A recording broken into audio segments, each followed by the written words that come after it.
Hi guys, welcome to Anushala by Anushree. This is the third lecture of class 10th civics and in this lecture we are going to study about the Belgian model.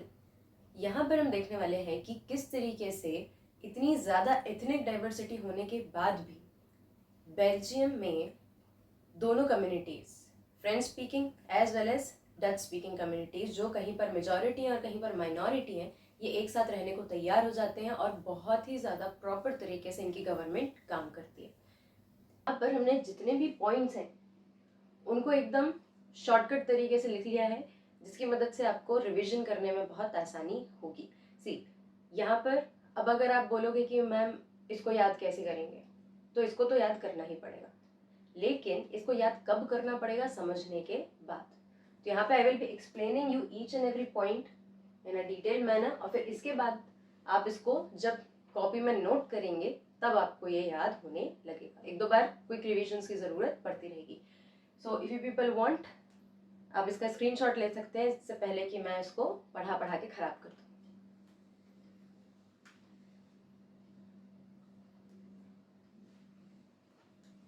Now, let us begin with the Belgian model.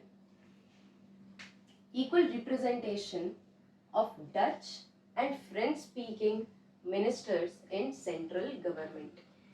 Yesterday we have seen the levels of government. These are central government, state governments and local governments. ये 3 tier system India का है ना। इन्होंने भी 3 governments बनाई थी और जो सेंट्रल गवर्नमेंट है ये बनी थी इक्वल रिप्रेजेंटेशन,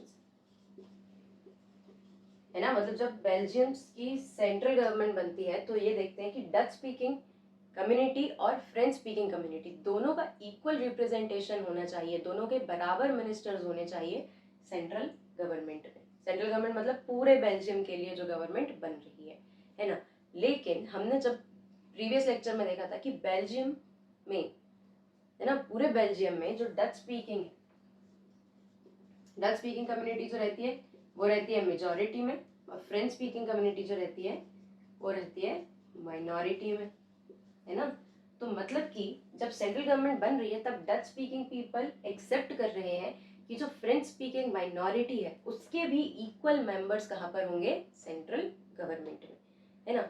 इसके ही कारण, क्योंकि डच स्पीकिंग जो मेजॉरिटी है बेल्जियम में वो माइनॉरिटी फ्रेंच स्पीकिंग को भी इक्वल रिप्रेजेंटेशन देती है सेंट्रल गवर्नमेंट में।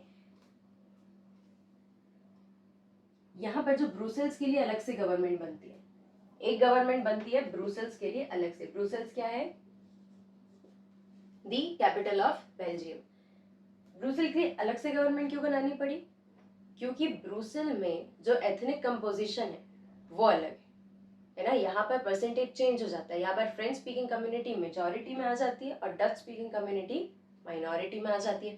दैट इज वाई ब्रुसेल्स के लिए इन्होंने एक अलग से गवर्नमेंट बना दी।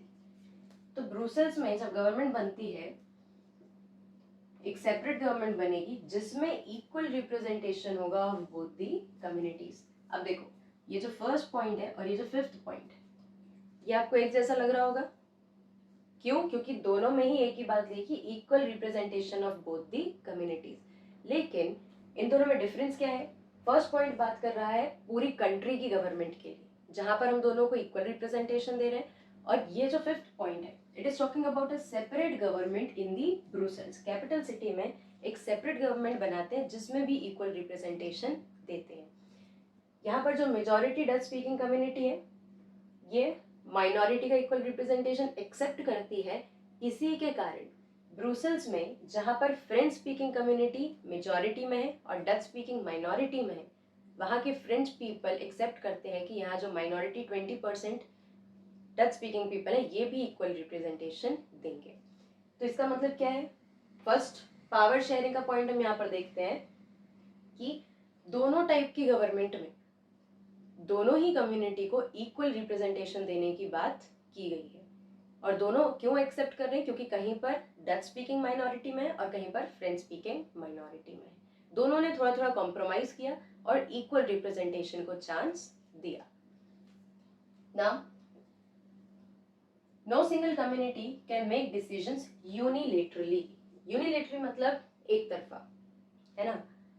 कोई भी सिंगल कम्युनिटी किसी भी डिसीजंस को अकेले नहीं ले सकती, है ना, या सिर्फ अपना पॉइंट ऑफ व्यू रखकर डिसीजंस को नहीं ले सकती। तभी तो हमने दोनों गवर्नमेंट में क्या किया है, इक्वल रिप्रेजेंटेशन दिया है।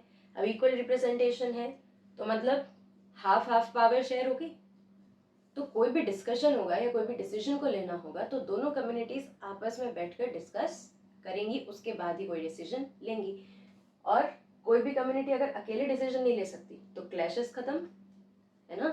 क्लैशेस कब होते हैं, जब कोई भी कम्युनिटी अपने आप से अपना डिसीजन ले लेती है बाकी लोगों की बात को, बाकी लोगों के ओपिनियन को बिना सुने बिना जाने, तो वहां पर क्लैशेस होते हैं, कन्फ्लिक्ट्स होते हैं। लेकिन अब यहाँ पर कोई भी कम्युनिटी अकेले डिसीजन ले ही नहीं सकती तो कैसे clashes. Then division of power of central government into 2 state governments.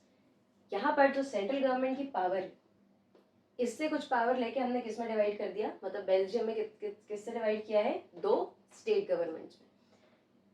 State governments में पावर तो दी है लेकिन उनको सबऑर्डिनेट नहीं बनाया। जब हम ये लेवल देखते हैं तो आपको लगता होगा कि सेंट्रल गवर्नमेंट से छोटा है स्टेट गवर्नमेंट, लेकिन ऐसा नहीं है। This is just the next level, है ना। State governments are not subordinate to central government. इनके पास अपनी खुद की पावर है, कॉन्स्टिट्यूशन इनको अपने आप पावर देता है ना। लोगों का रिप्रेजेंटेशन यहाँ पे अलग से होता है और इनके जो फंक्शंस हैं वो भी इंडिपेंडेंटली ये फॉलो करते हैं। Then state governments are not subordinate to the central government. State government central government की सबऑर्डिनेट नहीं है, मतलब वर्टिकल पावर शेयरिंग यहाँ पर हो रही है। देन थर्ड गवर्नमेंट, अब एक तीसरी गवर्नमेंट यहाँ पे बनाते हैं जिसका नाम है कम्युनिटी गवर्नमेंट। ये बेल्जियम का एक डिफरेंट एस्पेक्ट है ना। जनरली कम्युनिटी गवर्नमेंट बनती नहीं है लेकिन बेल्जियम में कम्युनिटी गवर्नमेंट बनी as a third part of और एज अ थर्ड गवर्नमेंट, है ना। क्यों बनी, क्योंकि यहाँ पर जो फ्रेंच स्पीकिंग पीपल है, डच स्पीकिंग पीपल है और जर्मन स्पीकिंग पीपल है, ये तीनों का जो कंपोजिशन है वो बहुत ही ज़्यादा डिफरेंट है बेल्जियम में, है ना। कहीं पर मेजॉरिटी में आ जाते हैं, कहीं पर माइनॉरिटी में आ जाते हैं। जर्मन जो सिर्फ 0.1% है ना, इनके कारण अगर क्लैशेस को बचाना है तो इन सब को बराबर रिप्रेजेंटेशन देना पड़ेगा, इन सबको बराबर चांस देना पड़ेगा अपने इश्यूज को डिस्कस करने का, उनको सॉल्व करने का। इसलिए बनाई जाती है यहाँ पर community government. Community government is elected, है ना, डेमोक्रेटिक तरीके से कम्युनिटी गवर्नमेंट बनी है by the people belonging to one language community. मतलब कि तीनों communities, Dutch, French and German, तीनों linguistic communities, linguistic means it is related to language, तीनों कम्युनिटीज अपने लोगों को वोट करके उनके लिए एक कम्युनिटी गवर्नमेंट बना सकती है ना। अगर फ्रेंच स्पीकिंग पीपल ने अपनी कम्युनिटी गवर्नमेंट बनाई है तो वो किस चीज के बारे में डिस्कस करेंगे, उनका काम क्या होगा, they will be having powers regarding cultural, educational and language related issues। Community government के पास ये 3 पावर्स होंगी कि वो अपने कल्चर को लेकर, एजुकेशन को लेकर और लैंग्वेज को लेकर, लैंग्वेज प्रोटेक्शन को लेकर जितने भी इश्यूज हैं उनको खुद से हैंडल कर सकते हैं, है ना। अगर ऐसी 3 गवर्नमेंट है, ठीक है, एक डच पीपल के लिए, एक फ्रेंच पीपल के लिए और एक जर्मन पीपल के लिए, तो तीनों कम्युनिटीज अपने अपने ओपिनियंस के हिसाब से अपने डिसीजंस को ले सकती है, उनको इतनी पावर हमने दी, राइट। तो यहाँ पर होगी कम्युनिटी गवर्नमेंट। चलो पॉइंट सारे समझ लिए, है ना।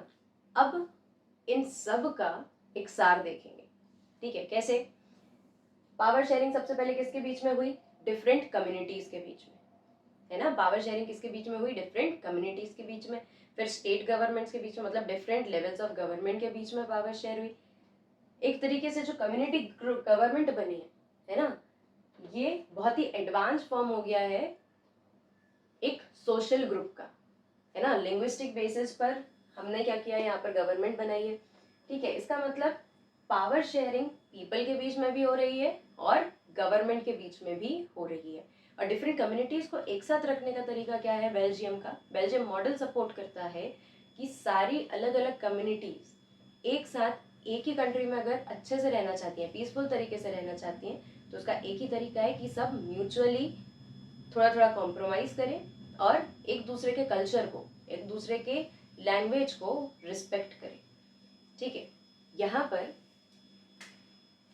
ये बेल्जियन मॉडल इतना ज़्यादा सक्सेसफुल होता है कि जब यूरोपियन यूनियन बनता है, यूरोपियन यूनियन क्या है, हमने देखा था बेल्जियम एक कंट्री है यूरोप में, तो यूरोप की जो छोटी छोटी कंट्रीज है जब ये सब एक साथ आके एक यूनियन बनाती है ना, एक बड़ा ग्रुप बनाते हैं, तो उसका हेडक्वार्टर किसको चुना जाता है, ब्रुसेल्स को।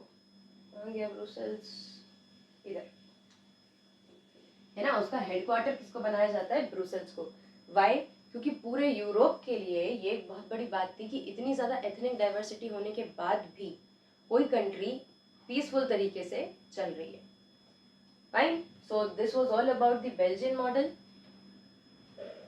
बहुत शॉर्ट नोट्स बनाने की कोशिश करना है, और नोट्स सिर्फ वही बनाना है। See, notes are very important.